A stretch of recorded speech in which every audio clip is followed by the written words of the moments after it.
Alhamdulillahirrabbilalamin. Wassalatu wassalamu ala asyrafil anbiya wal mursalin Nabiina Muhammad wa ala alihi wa man tabi'ahum bi ihsan ila yaumiddin.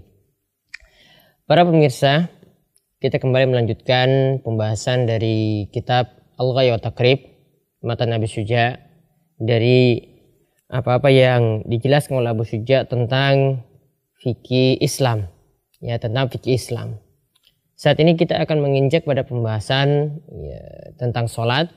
Setelah sebelumnya kita membahas tentang syarat-syarat sebelum sholat itu dilaksanakan, kita akan menginjak pada pembahasan yang baru, yaitu mengenai rukun-rukun sholat.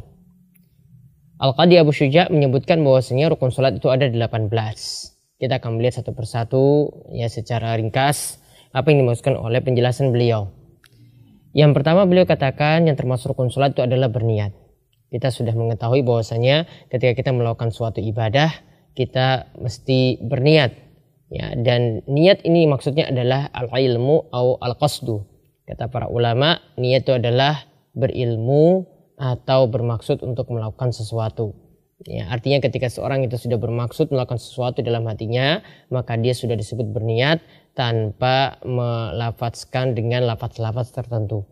Tidak memakai sholli ataupun tidak memakai nawaitu. Yang namanya niat itu adalah letaknya dalam hati, dan berniat seperti itu sudah membuat ibadah seseorang itu sah.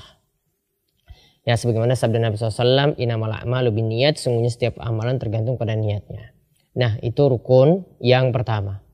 Kemudian yang kedua, di antara yang termasuk rukun lagi adalah al-qiyam ala qadrah, yaitu berdiri bagi yang mampu. Ketika seorang itu ingin melaksanakan ibadah, maka dia harus melaksanakannya itu dengan berdiri, yaitu ibadah sholat ini dia harus melaksanakannya dengan berdiri, dan di sini dilakukan ketika dia itu mampu.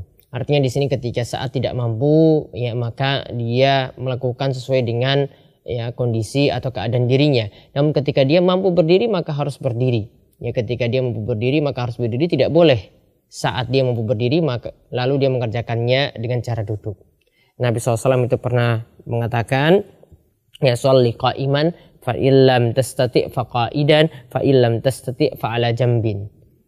Kerjakanlah sholat dalam keadaan berdiri, kalau tidak mampu maka kerjakanlah dalam keadaan duduk, kalau tidak mampu maka dengan keadaan berbaring. Artinya di sini secara berurutan seperti itu. Ketika seorang itu mampu berdiri, dia mengerjakan dengan cara duduk, maka itu membuat sholatnya itu tidak sah. Kemudian yang ketiga, yang termasuk rukun lagi adalah takbiratul ihram. Yang dimaksudkan dengan takbiratul ihram itu adalah mengucapkan takbir Allahu Akbar ketika mengawali ibadah sholat. Dan ketika dia mengawali seperti itu, maka itu pertanda bahwasanya hal-hal di luar sholat itu tidak boleh dia dilakukan. Dia sekarang sudah masuk dalam sholat, maka dia meninggalkan hal-hal yang diharamkan, yang dia lakukan seperti yang dia lakukan di luar sholat. Maka dia harus diam saat mengerjakan sholat. Dia cuma mencukupkan dengan bacaan-bacaan dalam sholat. Dia tidak boleh berbicara, dia tidak boleh banyak bergerak dan seterusnya. Itu namanya takbiratul ihram. Dan takbiratul ihram di sini adalah ucapan Allahu Akbar. Takbiratul ihram di sini adalah ucapan Allahu Akbar. Sedangkan mengangkat tangannya di sini nanti akan kita lihat pada sunnah sholat, tidak termasuk dalam rukun sholat. Jadi yang perlu ditekankan sini dalam takbiratul ihram adalah yang penting seorang itu mengucapkan Allahu Akbar. Kemudian yang keempat, qiraatul Fatihah wa bismillahirrahmanirrahim ayatun minha. Yaitu ketika melakukan sholat, termasuk rukun yang dia mesti lakukan adalah membaca Al-Fatihah. Membaca Al-Fatihah dan bacaan bismillahirrahmanirrahim itu termasuk ayat dari Al-Fatihah. Artinya kalau termasuk bagian dari Al-Fatihah, berarti bismillahirrahmanirrahim itu harus dibaca. Berarti bismillahirrahmanirrahim itu harus dibaca. Nah, di sini kita perhatikan Al-Fatihah di sini diperintahkan untuk dibaca, Artinya di sini menurut pendapat yang lebih tepat, Al-Fatihah itu dibaca baik bagi imam, baik bagi makmum ataupun orang yang sholat sendirian. Itu lebih aman. Kita terlepas dari persesian para ulama. Kita membaca, baik kita berlaku sebagai imam ataupun sebagai makmum atau orang yang sholat sendirian. Nah, sedangkan di sini disinggung tentang Bismillahirrahmanirrahim itu bagian dari Al-Fatihah. Ini para ulama juga berselisih pendapat. Kalau ulama Syafi'iyah itu memasukkan Bismillahirrahmanirrahim, ini dikeraskan bacaannya saat membaca Al-Fatihah. Namun ada pendapat yang lainnya dari mazhab Imam Ahmad karena memperhatikan sholatnya Nabi SAW, gitu juga sholat sahabat-sahabat yang mulia seperti Abu Bakar, Utsman, ya, mereka tidak mengeraskan bacaan Bismillah tatkala membaca Al-Fatihah. Mereka tidak mengeraskan bacaan Bismillah tatkala membaca Al-Fatihah. Maka ya ketika itu ya kita juga tidak mengeraskan bacaannya. Ini menurut pendapat Imam Ahmad seperti itu. Wallahu alam, pendapat yang terakhir ini adalah pendapat yang lebih tepat dalam masalah ini. Jadi Bismillahirrahmanirrahim tetap dibaca namun tidak dikeraskan bacaannya. Jadi kita mulai dengan Bismillahirrahmanirrahim dengan bacaan yang lirih. Kemudian setelah itu kita mulai dengan Alhamdulillahirabbil alamin dengan bacaannya itu dikeraskan. Kemudian yang kelima yang termasuk rukun sholat itu adalah warruku wattuma'ninah. Yang mengerjakan sholat itu dengan melakukan ruku, ya, badan itu turun ketika selesai membaca surat, kemudian turun melakukan ruku, badan itu dibungkukkan. Kemudian tatkala itu dilakukan dengan tuma'ninah. Tuma'ninah di sini artinya ya bacaan yang diperintahkan saat itu sekali baca itu sudah dikatakan melaksanakan tuma'ninah. Atau dia melakukannya dalam keadaan tenang, tidak cepat-cepat, ya. Karena kalau dia melakukannya terburu-buru, tergesa-gesa dalam keadaan cepat, ya ini membuat sholatnya itu bermasalah. Ya, kita lihat kenapa di sini tumakninah ini bagian dari rukun sholat, karena Nabi SAW itu pernah memerintahkan berulang kali kepada orang yang sholatnya itu enggak beres, orang yang sholatnya itu enggak benar. Nabi SAW itu katakan irji ya fasolli fa innaka lam tusolli.